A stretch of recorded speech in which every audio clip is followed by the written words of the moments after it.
Uh, Thank you very much for the opportunity and the kind introduction. It's always a difficult thing to have the last presentation before the lunch break because everyone is hungry. So I promise to be efficient with the time management. Many concepts of constitutional identity have been and are still being developed.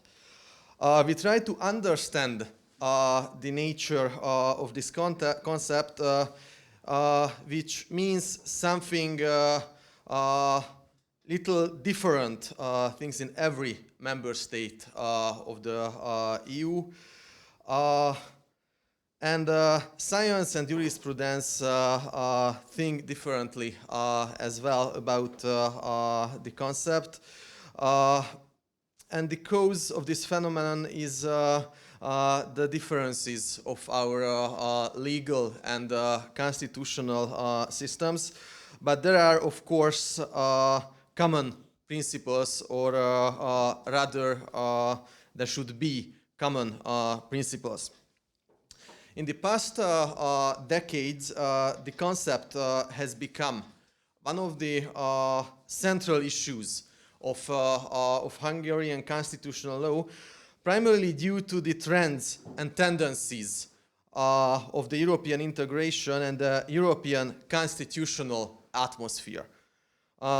There are many debates about the concept at our homeland and even more in the international dimension. Sometimes these are loud debates, sometimes to the extent that the political sphere and EU institutions pick up on the topic. But let's take a look at the sources of constitutional identity in Hungary first. In the Hungarian constitutional practice, the concept appeared firstly in the decisions of the Constitutional Court, and later, in the light of this practice, it was incorporated into the provisions of the Constitution, the fundamental law of Hungary. Hungary was the first and now the only one member state to incorporate the concept in a constitutional level in the Constitution. The very first decision, the very first point when the conception appeared is the so-called Lisbon decision of the Constitutional Court in 2010.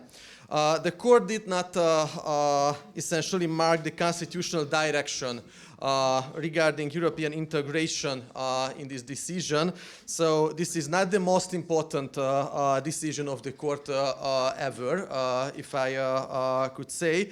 However, Professor László Trócsányi was the member of the Constitutional Court in that time, and he expressed a concurring opinion, which is, I think, more important than the decision itself, because this is the starting point of the story of constitutional identity in Hungary. This opinion stated that the member states of the EU, transferring of their powers to the EU, did not give away their statehood, sovereignty, and essence of their independence. And the member states retained the right of disposal to the fundamental principles of their constitution that are indispensable for maintaining statehood, sovereignty, and constitutional identity, as these are the basis of the community legal order itself. So these are the soul of the European integration itself, and this is why the concept of constitutional identity in the European constitutional area is so important, according to the professor's concurring opinion. After the decision, it took 6 years for the Constitutional Court, the Hungarian Constitutional Court, to speak out again on the issue, which caused a storm afterwards, as the decision became a quasi-constitutional symbol of Euroscepticism. 3 years later, the court applied again the concept in the light of the primacy of EU law. This is a strong decision again. And after 2 years later, in the light of the ruling of the CGEU, there was a further decision. This is an interesting one. Of these, it is necessary to highlight the identity decision and the last one, the 32 of 2021 decision. Let's see this just very, very briefly. In the decision, the Constitutional Court emphasized that there are two main limits of conferred or jointly exercised competencies regarding to EU. They cannot infringe the sovereignty of Hungary. This will be the so-called sovereignty review, and the constitutional identity. This will be the so-called identity review. First, the court referred to the concept of state sovereignty, follows from the fundamental law, so the Constitution. The court held that the exercise of powers within the EU may not result in the loss of the ultimate oversight possibility of the Hungarian people over the public power that is recognized by the fundamental law.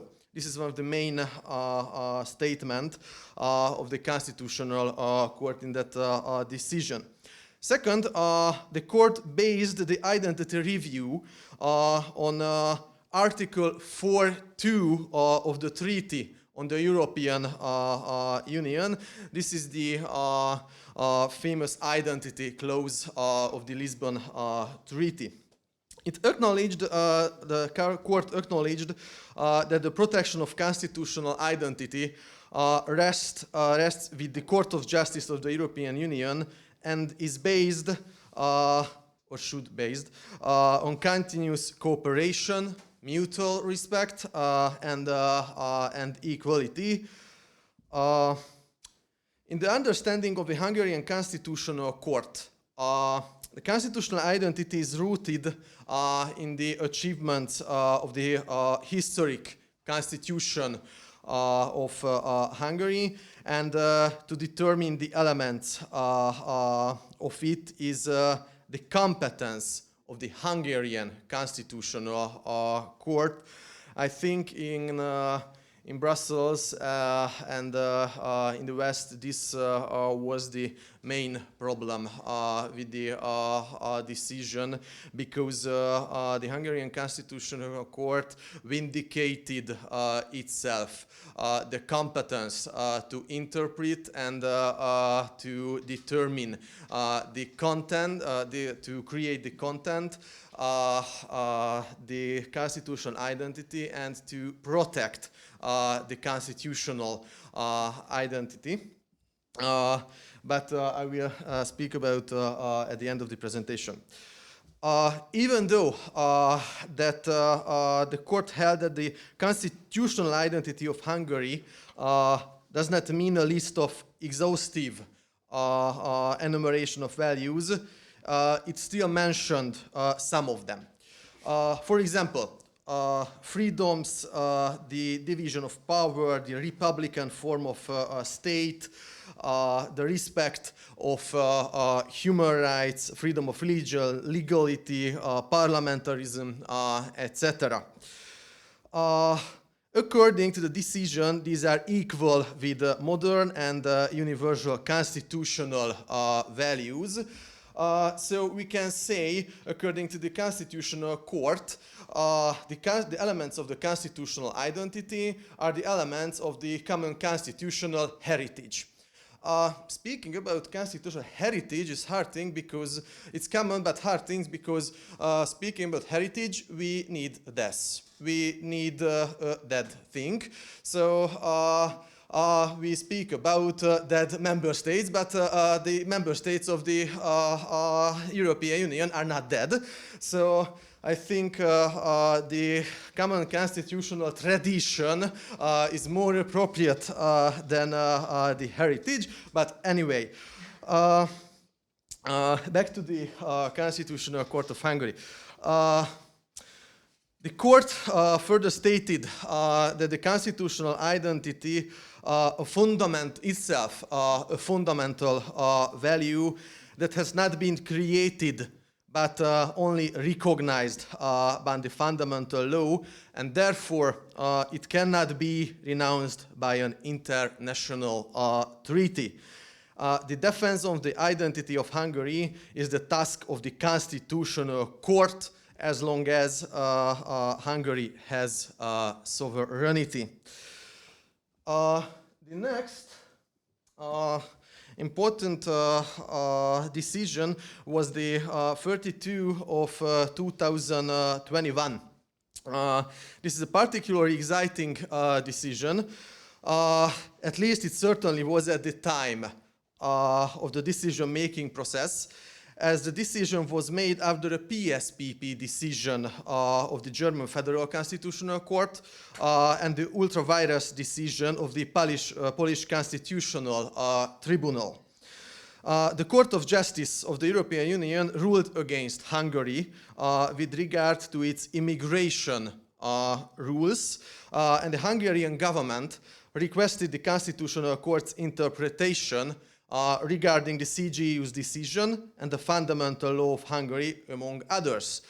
I have not to say, everybody thought that the Hungarian Constitutional Court would serve the governance interest and will serve the Hungarian governance interest, but something different happened.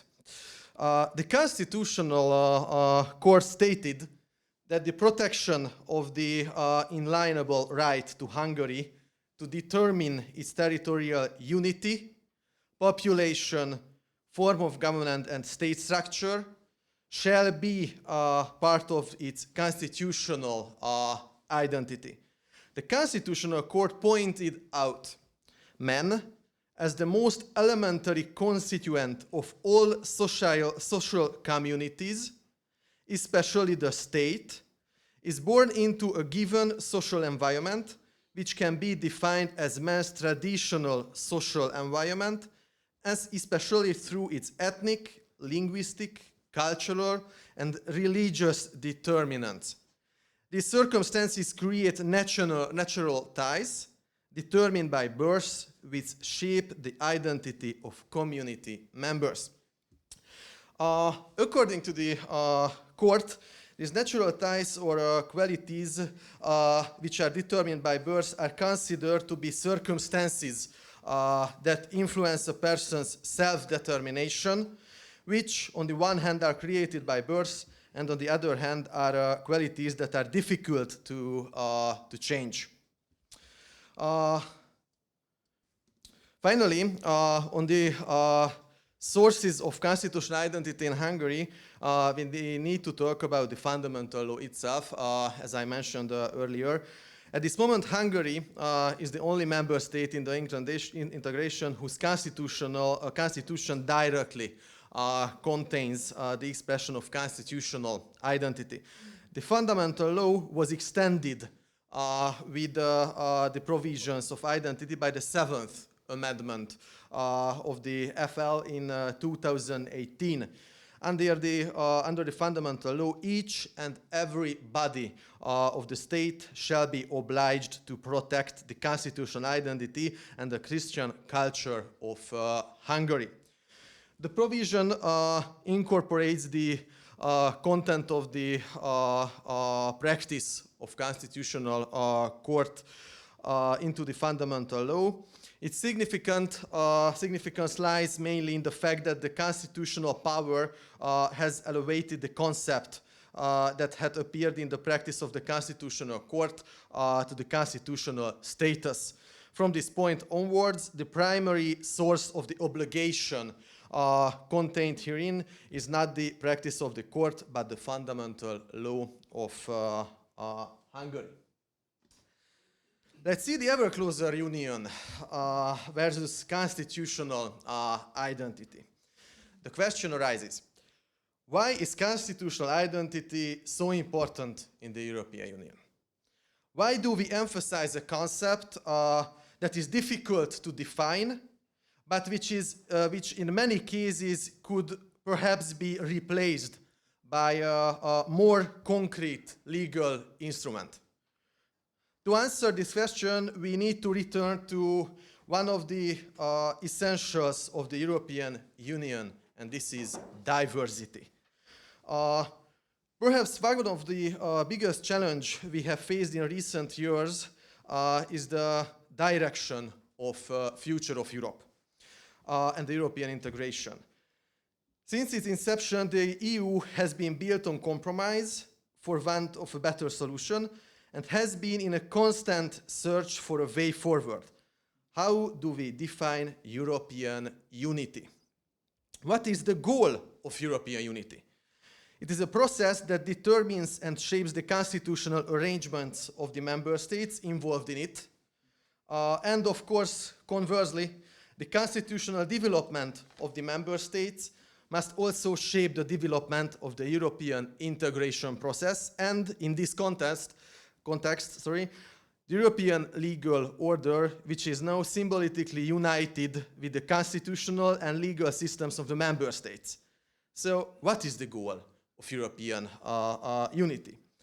As we know, the European Union has no sovereignty of its own. Its existence, powers, and nature depend on the will of the member states. Consequently, the European Union cannot go against the will of the member states. The European Union and the European legal order are not something that the EU institutions should protect from the member states, so this is not the way. We are not enemies. There is no good guy and bad guy, there is no evil, there is no God, because we are not enemies. We are in the same boat. Rather, the EU legal system is a sui generis legal order born of the will of the member states, capable of acting on the basis of their sovereignty and which must be protected from both sides, the member states and the integration process. In the European Union, we have to reconcile 28 sui generis legal systems. The legal systems of the 27 member states and the legal system of the European Union itself. We have to do all this within the principle of unity in diversity, which is not so much a principle as a value. After all, the very basis of European integration is that the member states retain their sovereignty and the uniqueness that this implies, doing this in mind that the participate in the whole. Constitutional identity is in practice the constitutional equivalent of the principle of unity in diversity. This is not based on some arbitrary decision.